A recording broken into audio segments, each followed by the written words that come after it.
ঢাকার দোহার উপজেলার রায়পাড়া ইউনিয়নের ৮ নং ওয়ার্ড বিএনপির আয়োজনে উঠান বৈঠক ও নির্বাচনী প্রচার সভা অনুষ্ঠিত হয়েছে।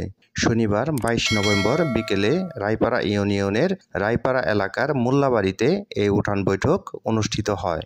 এ সময় উঠান বৈঠক অনুষ্ঠানে প্রধান অতিথি হিসেবে উপস্থিত ছিলেন ঢাকা জেলা বিএনপির সভাপতি ও দোহার নবাবগঞ্জের বিএনপির মনোনীত এমপি পদপ্রার্থী খন্দকার আবু আশফাক। প্রধান অতিথির বক্তব্যে খন্দকার আবু আশফাক বলেন, আগামী নির্বাচনে বিএনপি ক্ষমতায় এলে সর্বপ্রথম দোহার ও নবাবগঞ্জে গ্যাস লাইনের ব্যবস্থা করব, যা দোহার ও নবাবগঞ্জবাসীর দীর্ঘদিনের আশা। আমি ইনশাআল্লাহ তা পূরণ করব।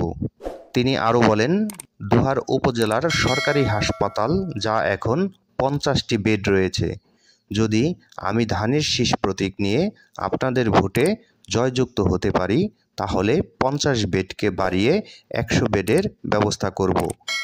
তাই আপনারা সবাই ধানের শীষে ভোট দিয়ে বিএনপিকে জয়যুক্ত করে বেগম খালেদা জিয়া ও তারেক জিয়ার হাতকে শক্তিশালী করে সরকার গঠনে নির্বাচিত করুন।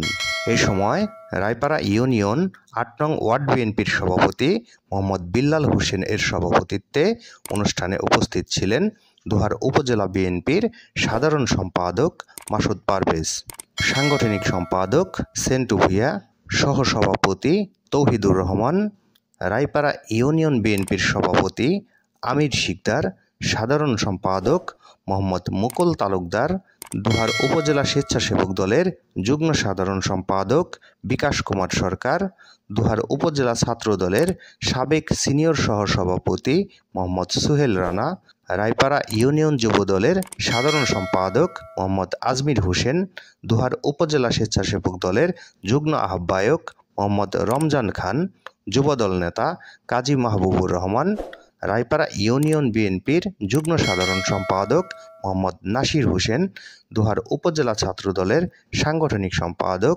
মোহাম্মদ আরাফাত হোসেন, রায়পাড়া ইউনিয়ন স্বেচ্ছাসেবক দলের যুগ্ম আহ্বায়ক মোহাম্মদ লিটন, সাবেক যুগ্ম আহ্বায়ক মোহাম্মদ সোহাগ খান, সাবেক যুগ্ম আহ্বায়ক শিহাব কাজী ও সৌদি আরবের তাবুকের যুবদলের সাধারণ সম্পাদক মোহাম্মদ নজরুল ইসলাম।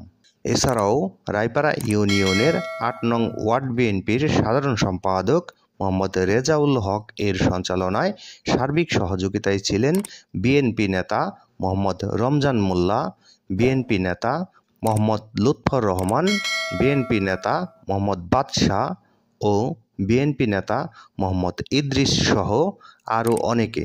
আমাদের আগামী দিনের রাষ্ট্রনায়ক জনাব তারেক রহমানের প্রতি এই ধানের শীষ মার্কা যতবারই জিতেছে ততবারই দেশের উন্নয়নের বন্যা বয়েছে।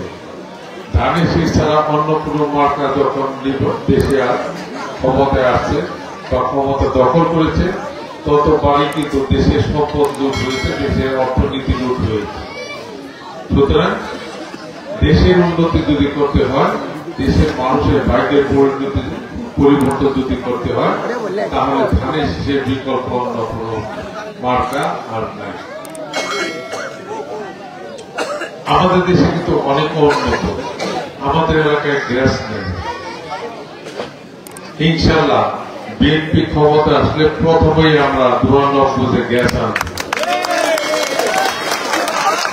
বিএনপি ক্ষমতা আসলে আমরা আমাদের বাড়ির সামনে একটু বৃষ্টি নামলেই যে পানি জমে যায়, সেখানে আমরা ড্রেনেজ লাইন করে, ফরেজ লাইন করে পানিগুলো নদীতে নামায় দেব। আমাদের বাড়ির সামনে আর পানি জমে থাকবে না ইনশাআল্লাহ।